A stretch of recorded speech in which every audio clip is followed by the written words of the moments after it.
میں ایک کتاب کا نام آپ کو بتاتا ہوں، ہیپی منی، مائیکل نارٹن اور ایلزبتھ ڈن کی کتاب ہے، اور اس کا کرکس یہ ہے کہ پیسہ گیو کرنے سے خوشی آتی ہے۔ سوشل ایکسپیریمنٹ کیا ان لوگوں نے۔ سوشل ایکسپیریمنٹ کیا تھا کہ ٹرین پہ جو لوگ چڑھنے والے تھے سب وے سے، انہیں کہا کہ ہم نا آپ کو $10 دے رہے ہیں، لیکن یہ آپ کا نہیں ہے، یہ آپ نے رینڈملی کسی کو دیکھنا ہے، شکل سے اسے پہچاننا ہے اور اسے دے دینا۔ بڑا حیران ہوئے یہ کیا بات ہے، خیر انہوں نے ایکسیپٹ کیا، اور پھر کئی لوگوں سے جب انہوں نے عمل کرایا اور ان سے اینڈ میں پوچھا کہ ہاؤ ڈو یو فیل، تو they felt really good, excited, happy, ان کے ایموشنز بڑے زبردست ہو گئے۔ تو یہ کریکس اس بک کا یہ کہ پیسہ دینے سے جو ہے وہ خوشی بھی آتی ہے الحمدللہ۔ 2 آیات ہیں، لیکن دوسری میں انشاءاللہ جو سیکنڈ آپ راؤنڈ لگائیں گے اس میں بتاؤں گا۔ دونوں آیات جو ہے میں نے اس لیے سلیکٹ کی کیونکہ یہ دونوں مسائل ہیں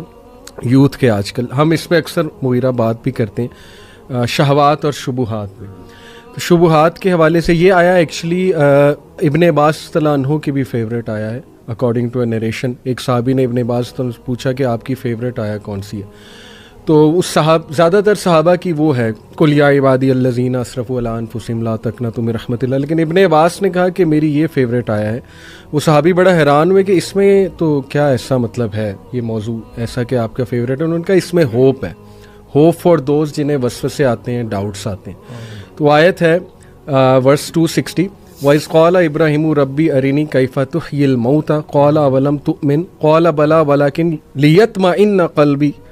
یہ آیت کی ٹرانسلیشن میں آپ کو بتاتا ہوں۔ And remember when Ibrahim said my lord show me how you give life to the dead, Allah responded do you not blue,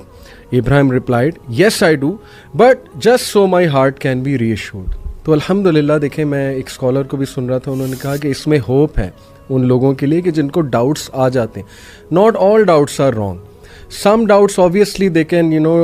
take you to a very wrong direction، especially اگر ان کی انٹینشن ٹھیک نہیں ہے، اور وہ بس آپ وہ بنی اسرائیل جیسے ہر چیز پہ ڈاؤٹ اٹھا دیتے تھے، وہ تو غلط انٹینشن۔ لیکن اگر آپ سمجھنے کے لیے، ایمان بڑھانے کے لیے کچھ پوچھ رہے ہو، تو میرا خیال جن سے پوچھا جا رہا ہے ان کو بھی انڈرسٹینڈ کرنا چاہیے۔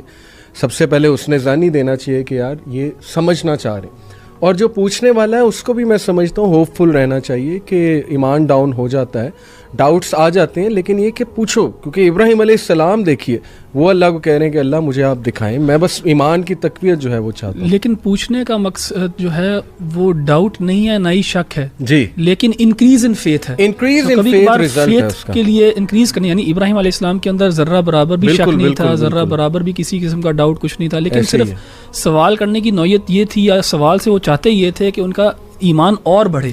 تو یہ بھی ایک ہوتا ہے۔ اچھا، یہ جو تقاضا ہے نا، یہ 2 جگہوں پہ قرآن مجید میں